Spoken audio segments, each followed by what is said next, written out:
Alhamdulillah nahmaduhu wa nasta'inuhu wa nastaghfiruh wa na'udzu billahi min sururi anfusina wa min sayyiati a'malina may yahdihillahu fala mudhillalah wa may yudlil fala hadiyalah. Asyhadu an la ilaha illallah wahdahu la syarikalah wa ashhadu anna Muhammadan abduhu wa rasuluh amma ba'du. Faqala Allah ta'ala fil Qur'anil Karim a'udzu billahi minasy syaithanir rajim. Wujuhun yawma idzin na'imah li sa'yiha radiyah fi jannatin 'aliyah la tasma'u fiha laghiyah fiha 'ainun jariyah fiha sururum marfu'ah wa akwabum mawdu'ah wa namariqu masfufah wa zarabiyu mabthuthah. Surat Al-Ghasyiyah ayat 8 sampai ayat 16. Tarjamahnya wujuhun, muka-muka, yauma idzin, pada hari itu, naimah, berseri-seri, lisaiha, karena dari usahanya, radiyah, senang, fi jannatin, di surga, aliyah, yang tinggi. La tasma'u, engkau tidak mendengar, fiha, di surga, lagiyah, yang tidak berguna. Fiha, di surga, ainun, mata air jariyah, yang selalu mengalir.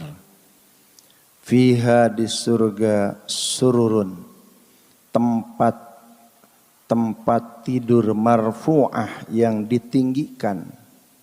Wa akwabun, dan gelas-gelas, maudu'ah, yang selalu dihidangkan.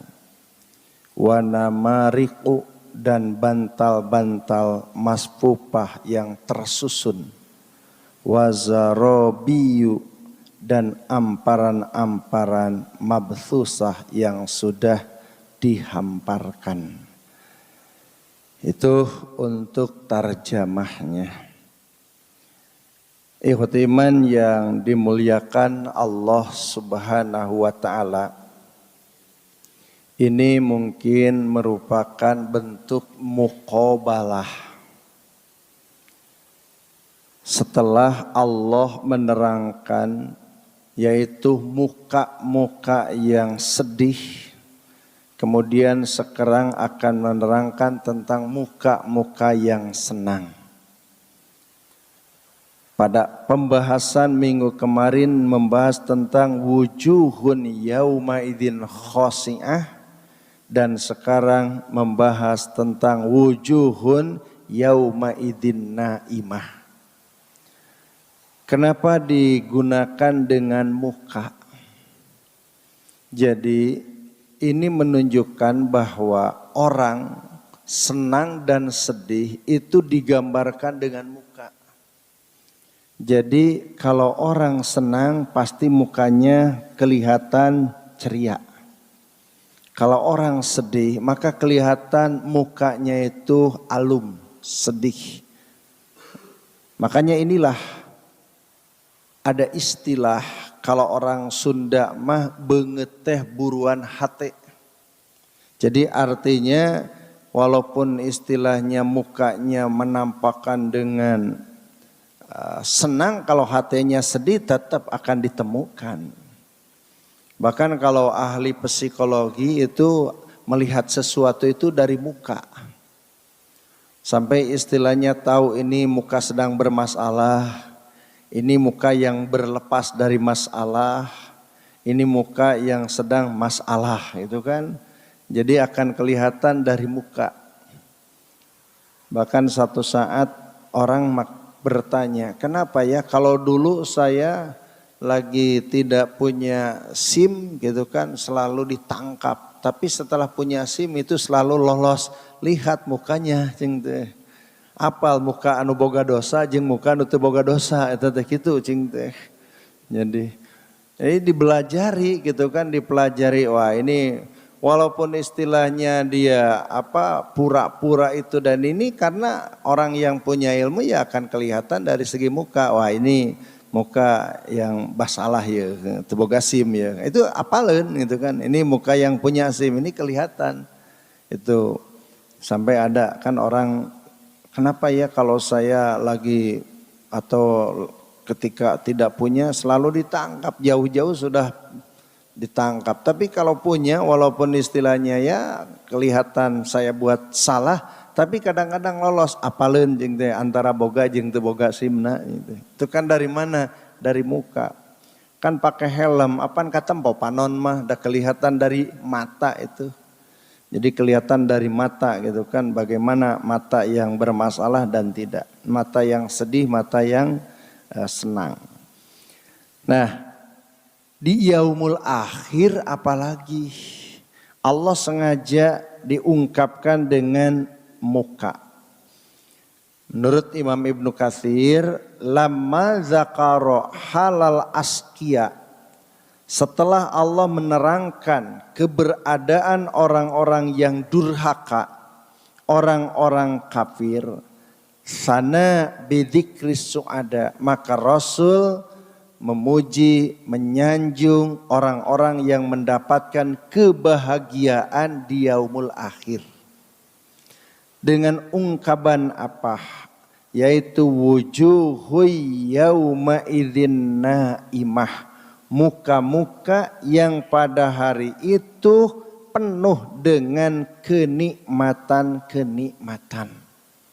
Wah, ini kalau orang penuh dengan kenikmatan jelas akan kelihatan dari mukanya juga senang, berseri-seri. Dari mana kesenangan itu didapati, muka yang begitu ceria ini didapati? Lisa'yiha radiyah, dari pekerjaannya, dari perilakunya, atau mungkin dari usahanya, radiyah, yang Allah ridhoi. Artinya ini yang dimaksud adalah dari amal solehnya ketika di dunia. Jadi kadang-kadang Pak, kalau amal soleh ini terasanya berat, terasanya banyak tantangan, rintangan, tapi walaupun demikian ada di dalam jalur yang diridhoi oleh Allah, maka nanti akan berakibat senang. Nah, kita ambil keterangan yang lain, bahkan agak jauh.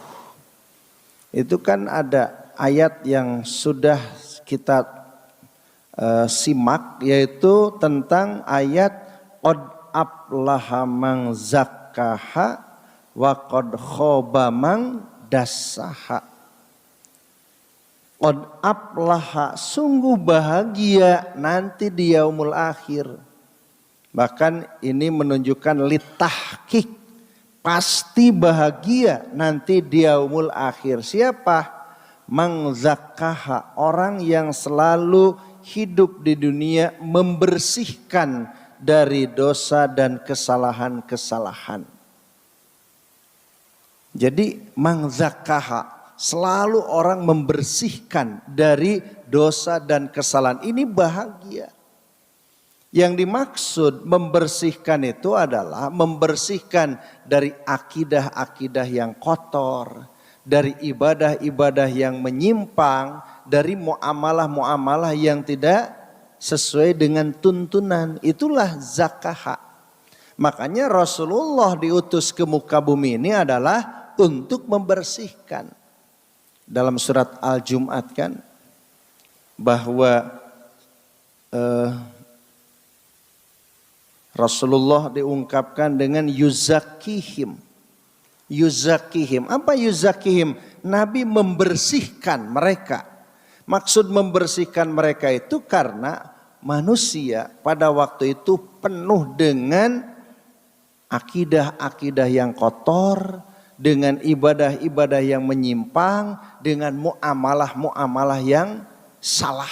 Maka Nabi dibersihkan, itulah Nabi berfungsi tazakka atau istilahnya yuzakihim, membersihkan mereka. Membersihkan mereka. Nabi membersihkan, tapi Pak, jangan heran kalau Nabi membersihkan banyak orang untuk membuat kotor lagi di muka bumi ini. Ya. Makanya sekarang ini ya kita lihat dengan kasat mata, bahkan kita bisa merasakan ini justru banyak orang yang justru diarahkan kepada akidah-akidah yang kotor, baik kemusyrikan atau khurafat, tahayul, ibadah yang menyimpang dengan berbagai aliran-aliran sesat, itu kan yang dipelopori oleh Syiah itu kan jelas dari mulai akidah dan ibadah. Jadi sengaja dan tidak mustahil nanti pada akhir-akhirnya hal ini adalah itu kasuro, lebih dominan, lebih mayoritas. Kita ibaratkan aja Pak, kalau misalkan air dari sumbernya, taruh misalkan air dari sumbernya kan jernih Pak, jernih. Terus kalau air itu mengalir, itu kan banyak apa? Banyak simpangan-simpangan kan? Itu kan banyak aliran-aliran yang dari kiri kanan, terus kotor. Dan ujung-ujungnya bakal ledrak kata teh. Selain kotor deh gitu. Ledrak. Kotor. Inilah Rasul ini setelah membersihkan akidah-akidah yang rusak, kemudian ibadah yang menyimpang, Nabi dibersihkan murni. Kemudian mengalir gitu kan. 60 tahun setelah Nabi meninggal muncul orang-orang munafik untuk mengganggu kebersihan syariat ini. Dengan apa? Yaitu dengan hadis-hadis palsu. Dengan istilahnya merubah tataran hukum. Merubah kaifiyah yang Nabi ajarkan. Kemudian tahun 100 agak bersih lagi sedikit.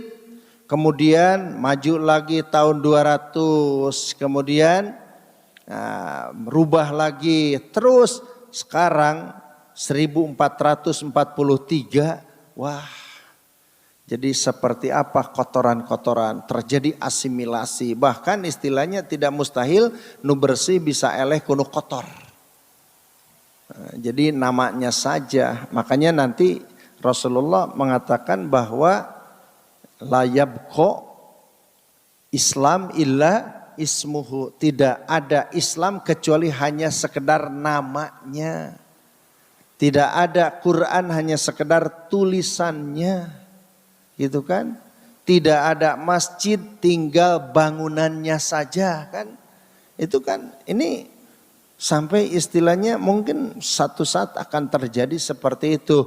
Quran tinggal tulisannya, tidak dikenal, tidak dibaca, apalagi untuk dipahami.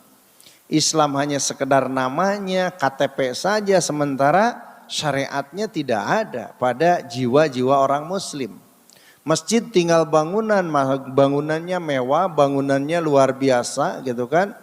Bahkan ada masjid yang bangunannya ya bangunan raksasa gitu kan. Tapi pengisinya mana gitu kan, pemakmurnya mana gitu kan. Itu bisa terjadi. Kenapa? Karena inilah. Jadi kalau misalkan usaha ini adalah yang diridhoi oleh Allah Subhanahu wa taala, memang banyak tantangan, banyak halangan, banyak godaan. Ini ngaranna rek bebersih mah.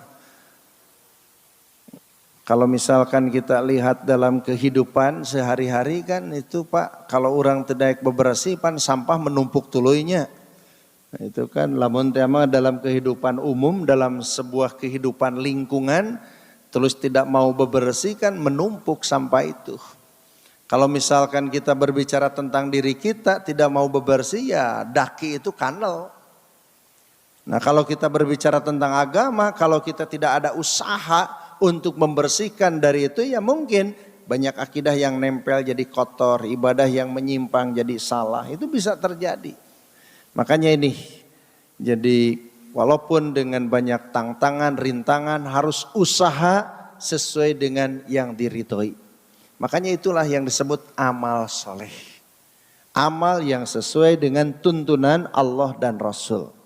Nah jadi disinilah muka-muka yang berseri-seri nanti di yaumul akhir digambarkan seperti itu. Yang dimaksud adalah aflaha, orang yang bahagia di yaumul akhir, li sya'yiha radiyah, karena dia beramal dengan diridhoi oleh Allah Subhanahu wa taala. Maksudnya adalah raditu amalaha. Kata Allah, Allah ridho terhadap amalnya.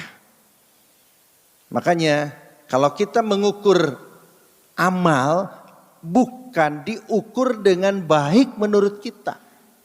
Tapi beramal harus diukur dengan keterangan benar tidak gitu kan. Sekarang banyak orang yang beribadah ini, beramal ini diukur baik dengan diri. Bukan diukur dengan keterangan gitu kan, susah. Saya sering diskusi, diantaranya pernah menyodorkan, memangnya Ustadz tidak baik baca Al-Quran? Kita kan baca Quran di atas kuburan itu. Masa baca Quran jelek? Gitu-gitu. Itu kan.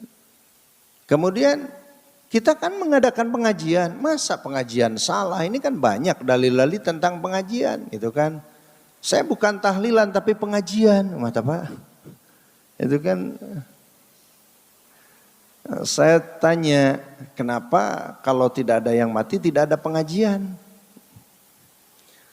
Pas ada yang mati harus ada pengajian. Nah kenapa itu? Cing teh gitu.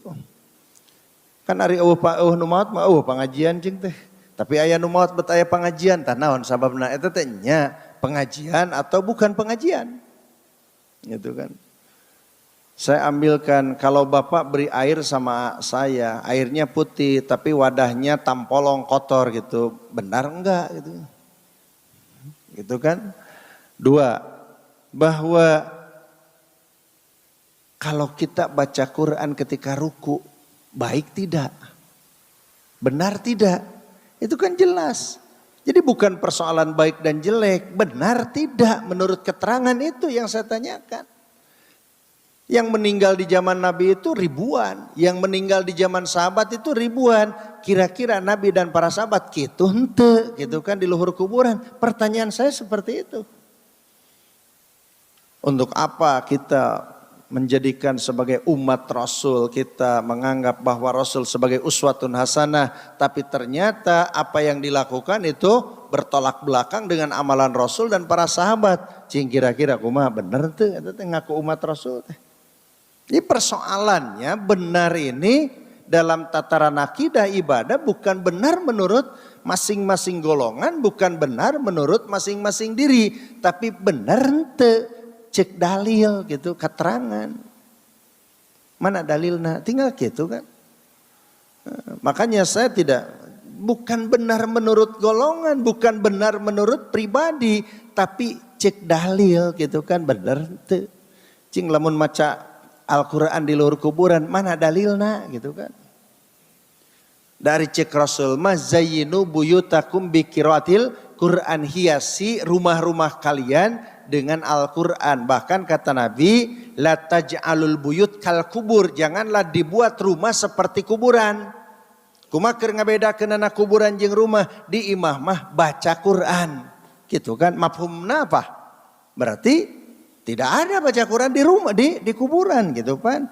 Kata Nabi, janganlah dibuat rumah seperti kuburan. Bagaimana supaya tidak sama rumah dengan kuburan? Baca Quran di rumah-rumah kalian, kata Nabi, gitu kan. Beraku teka harti kenehnya. Jadi iya rata-rata nyebutkan bener teh, bener cek diri, bener cek golongan, bener cek madhab, bener cek adat kebiasaan. Padahal kebenaran itu yaitu al-haq mir rabbik, kebenaran itu dari Allah. Artinya mengukur kebenaran ini adalah mana dalilnya, Quran mana, hadis yang sahihnya mana. Jadi muka-muka yang berseri-seri adalah orang yang hidup di dunia amalnya Allah ridho. Bagaimana mengukur amal Allah ridho? Amal itu sesuai dengan tuntunan. Dan nanti fi jannatin aliyah, di surga yang Allah tinggikan, la tasma'u fiha lagiyah, itu kan di surga tidak pernah mendengar omongan yang tidak berguna. Duh, di dunia mah Pak celi teh tapi kacangkel ngadengin itu bener wae. Ari teu didengekeun tinggalin informasi, ari didengekeun nu teu geunah wae pannya. Itu di dunia. Seperti mata kita kadang-kadang ari teu dilalajokeun gitu karena informasi teu tinggalin. Ari nempo pika keheuleuan unggul kan, itu di dunia. Jadi kalau tidak sabar mah wah ripuh di dunia mah. Nah, jadi nanti Allah di surga ditinggikan. Wah, sehingga istilahnya itu gambaran tempat yang indah, tempat yang enak. Kan gitu. Sampai istilahnya orang-orang yang berduit gitu kan sengaja buat tempat penginapan, tempat tidur itu nggak sengaja di tempat yang tinggi supaya nanti kelihatan itu indahnya alam. Itu kan. Nah, kabayang moal di surga fi jannatin aliyah moal aya nu nepi lah gitu. Di situ latas mau fiha lagiyah, tidak pernah mendengar sesuatu yang tidak bermanfaat. Bahkan di dalam ayat yang lain la yasmauna fiha lagwan illa salama. Bahkan di dalam lafaz yang lain la yasmauna fiha lagwan wala ta'siman illa qilang salaman salama. Kata Allah, mereka di akhirat di surga tidak pernah mendengar perkataan yang tidak berguna dan tidak pernah mendengar perkataan yang dosa. Tuhnya. Orang kan ari pendengaran anu teu berguna teh kumaha, Pak? Pendengaran anu teu berguna teh naon? Teu nambahan ilmu. Nya. Teu nambahan kahadean. Ari ucapan dosa seperti pendengar mendengarkan sesuatu yang bohong, dengar gosip, gitu kan? Itu kan ta'siman semuanya. Makanya istilahnya ya orang yang bersyukur punya telinga, kata Ibnu Hazm adalah orang yang telinganya selalu mendengarkan keterangan-keterangan dari Allah dan Rasulnya. Telinga ini menjadikan sebuah ya alat instrumen untuk menjadikan amal. Jadi kalau orang banyak pendengaran yang positif, maka akan ada minat untuk berbuat yang positif. Tapi kalau misalkan banyak yang masuk yang negatif, maka akan muncul ingin perbuatan yang negatif. Setelah saya meneliti, Pak, kenapa sekarang banyak anak sekarang berbuat kriminal? Dari tingkat SD, tingkat SMP, tingkat SMA, naon tah? Ternyata konsumsi mereka, pendengaran dan penglihatannya nu negatif. Konsumsi yang didengar dan yang dilihatnya yang negatif gitu kan. Budak SD coba sudah istilahnya apa yang dilihat dalam HP-nya, dalam YouTube-nya, itu kan bukan yang baik-baik. Maka masuk dalam otak dan hatinya dan nanti akan sebuah action, reaksi gitu kan. Apa yang didengarnya? Yang negatif. Jadi itulah manusia itu akan muncul sebuah perilaku itu dari pendengaran dan penglihatan. Sok bapak-bapak oge entong make jeung barudak geura anu asup kana cepil jeung kana soca nu negatif unggul geura beda kana hate jeung pikiran teh. Tapi lamun lobana nu asup teh keterangan Quran hadis kana otakna tiis, kana hatena tiis, tenang, perilakunya pun akan tenang gitu kan. Makanya Allah mengatakan inna sam'a wal absar wal fuad kullun ulaika anhu mas'ula. Bahwa pendengaran dan penglihatan itu akan disoal oleh Allah. Akan dipinta pertanggungjawaban. Inilah naon ye loba naon nu ditempo teh jeung loba naon nu asup kana ceuli teh itu yang akan dipinta pertanggungjawaban. Makanya Pak, untuk mengcover menutupi sebuah perilaku yang jelek, akhlak yang jelek itu dari dua. Bagaimana memberikan konsumsi pendengaran yang baik dan penglihatan yang baik. Makanya orang-orang Zionis, orang-orang misionaris, komunis, gitu kan, semuanya sengaja memberikan konsumsi kepada generasi muda itu yang negatif. Kenapa? Karena dari pendengaran dan penglihatan itu yang akan merubah perilaku. Ada entah? Kalau kita lihat di televisi yang memberikan edukasi, pendidikan yang benar itu kan tidak ada, nol. Itu ada pengajian apa main-main, pengajian oge hareureuy. Orang sampai istilahnya berpikirna teh oh geningan ramenya ngaji teh resepnya kan gitu. Itu kan sampai istilahnya apa disesuaikan dengan syahwat. Jadi pengajian itu bukan untuk merubah manusia, tapi untuk menyenangkan manusia. Itulah non bedana jeung istilahnya apa cerita-cerita yang lain dengan sinetron itu kan menyenangkan gitu sifatnya, bukan ingin merubah. Oh itu masyarakat musyrik, itu rubah bagaimana supaya masyarakat tidak musyrik. Ini masyarakat hurufat takhayul, bagaimana merubah supaya mereka tidak hurufat tahayul. Kan tidak ada, hanya sekedar istilahnya menyenangkan. Itu kan bahkan saya pernah juga mengisi di sebuah televisi harus diedit juga materi. Yang kemudian banyak yang di-cut materi saya, nggak boleh ini. Kenapa? Mau laku karena iklan, kumaha tuh, riuh kan. Jadi bukan istilahnya saya tidak mau tampil tapi tidak bisa. Karena apa? Karena konsepnya bahwa menyenangkan.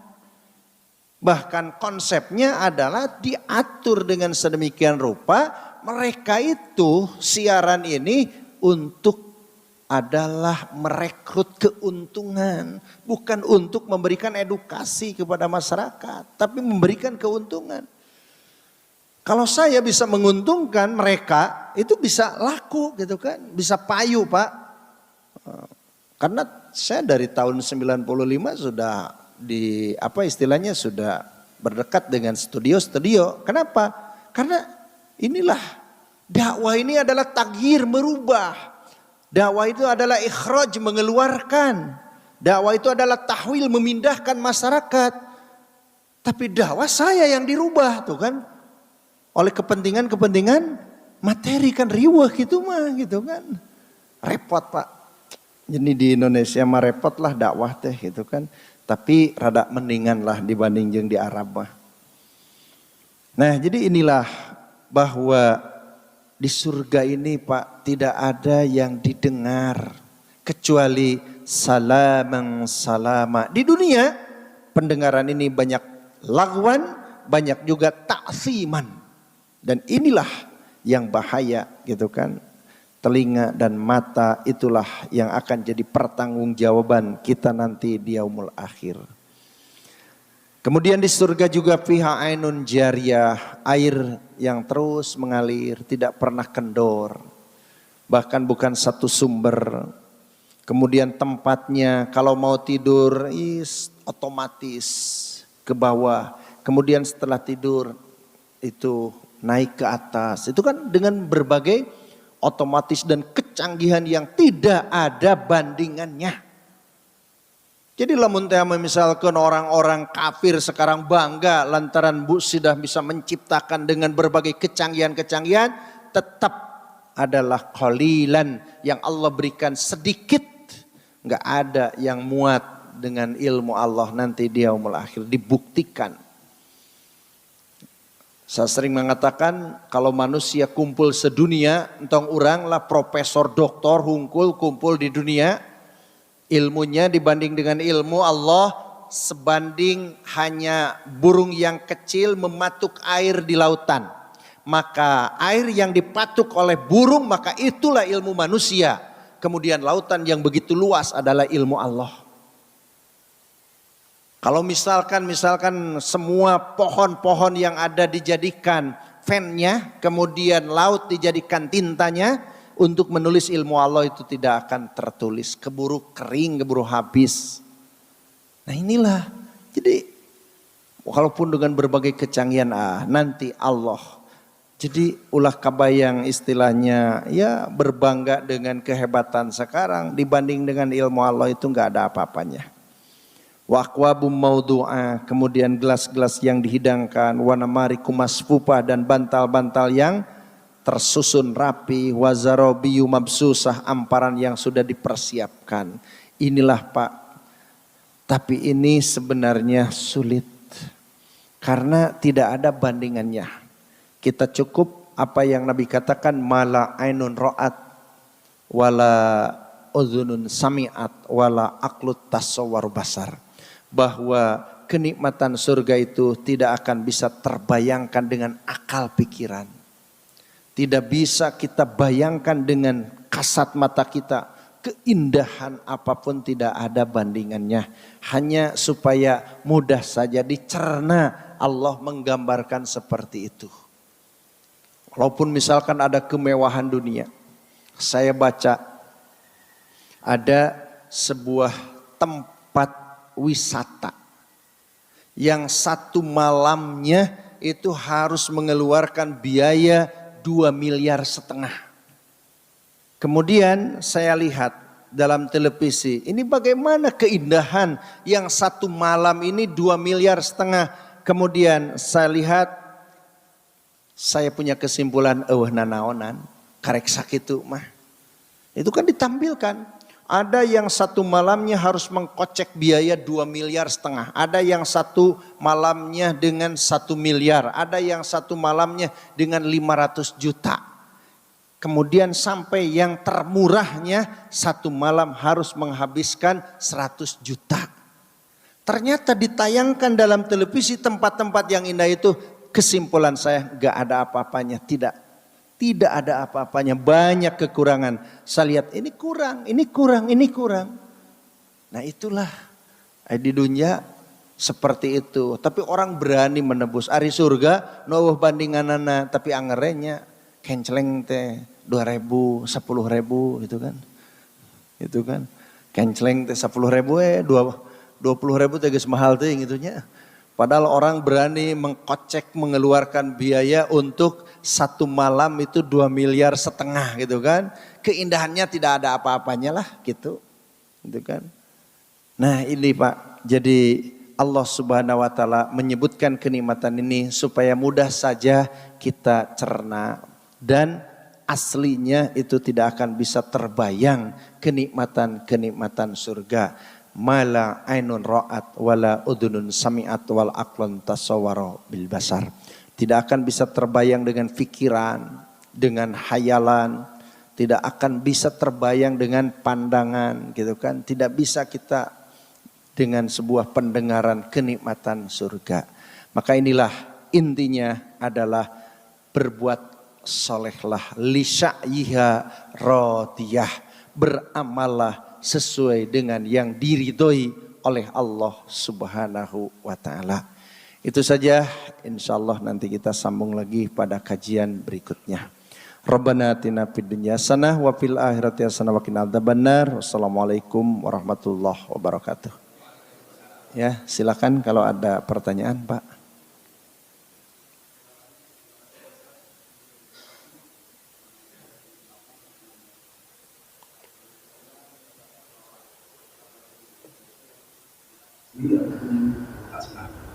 Untuk bisa seperti itu maka harus bersih tadi, bersih akidah, bersih ibadah, dan bersih muamalah. Dan itu pun sudah dilakukan oleh Rasul waktu itu, bersih-bersih semua. Kan ini berjalan waktu sampai dengan saat ini sudah terjadi sudah 14 abad Hijriah.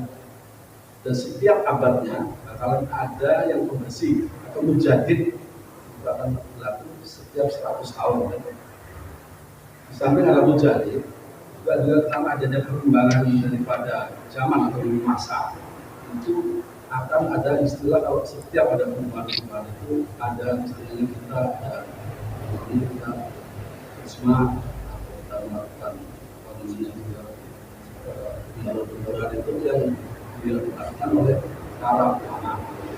Tetapi apakah dia melakukan tadi yang mujadid memurnikan asal sementara perkembangan zaman kita melakukan zina ataupun melakukan ini ya akan ada beberapa yang bisa tentangan atau juga masih di rumah sakit.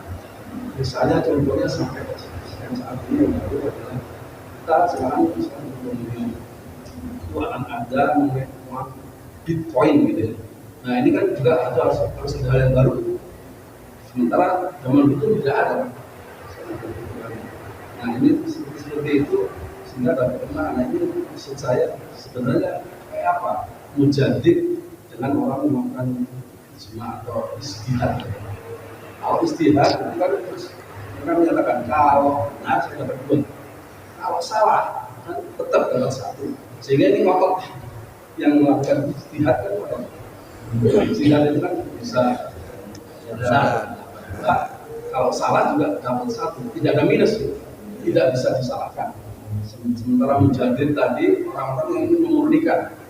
Dulu tidak ada apa-apa dulu. Ini seperti apa sebenarnya Ustaz yang terjadi? Apakah nanti itu terjadi di MUI atau di Indonesia atau di lain? Terima kasih Pak Ustaz.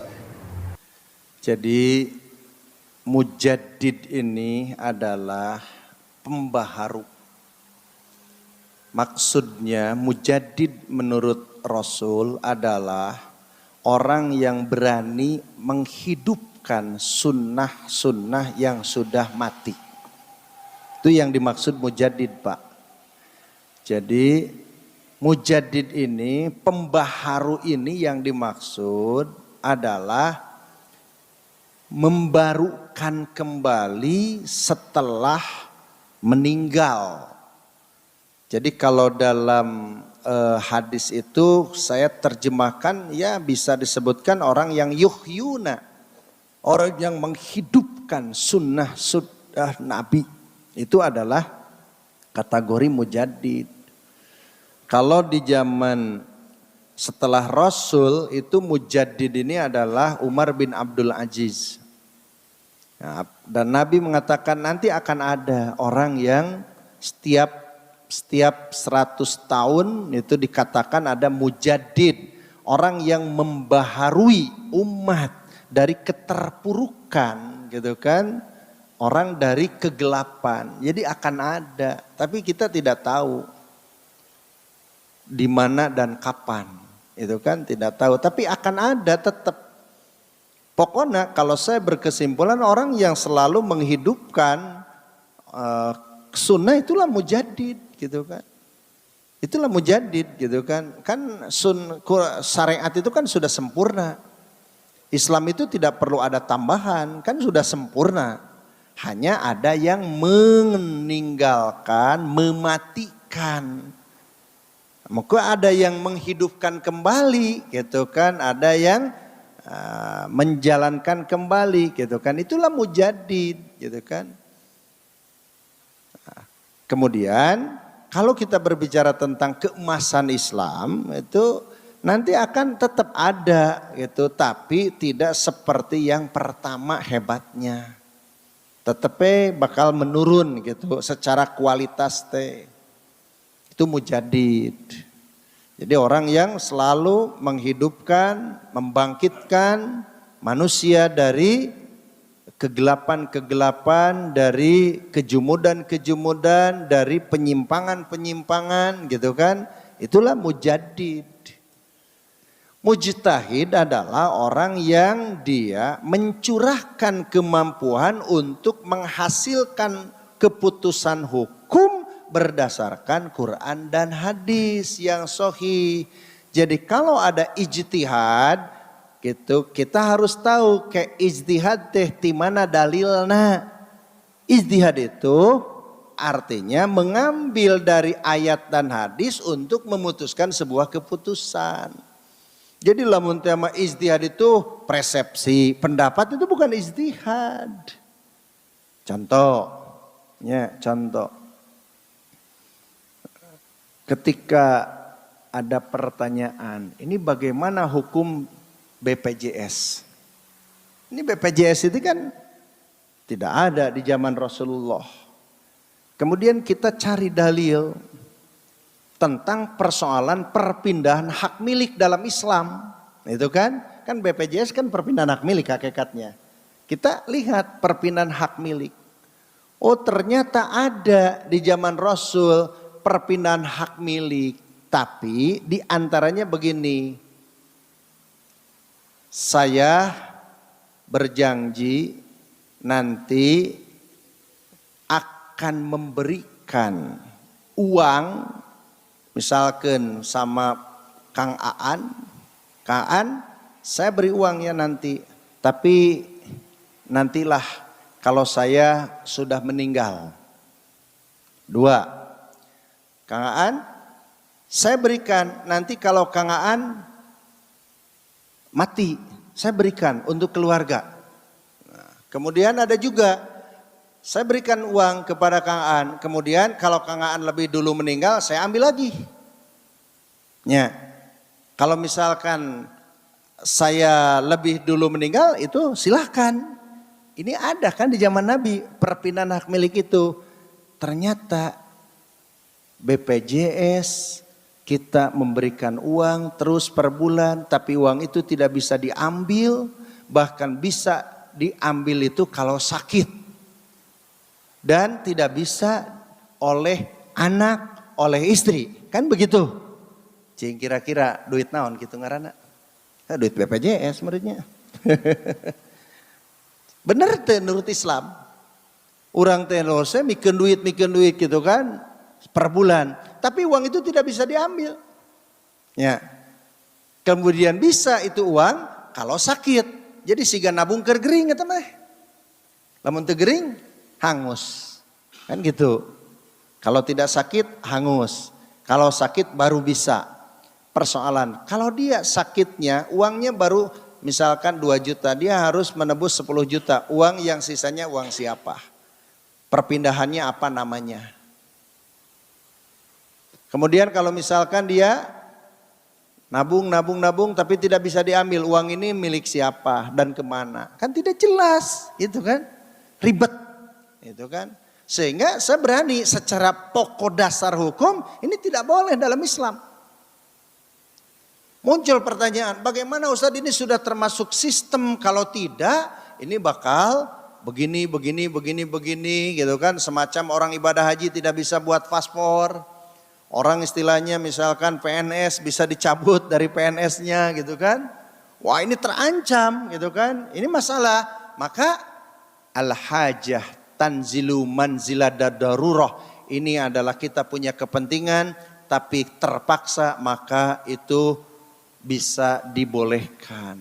Makanya termasuknya ad-dururah, keterpaksaan. Gitu atau jujur secara pokok asal, tapi kalau keterpaksaan, wah kita ad-darurah tubil mahdurah. Dalam Quran, paman didurra ghairu bagin wala adin fala ismalai, gitu kan? Ya itu.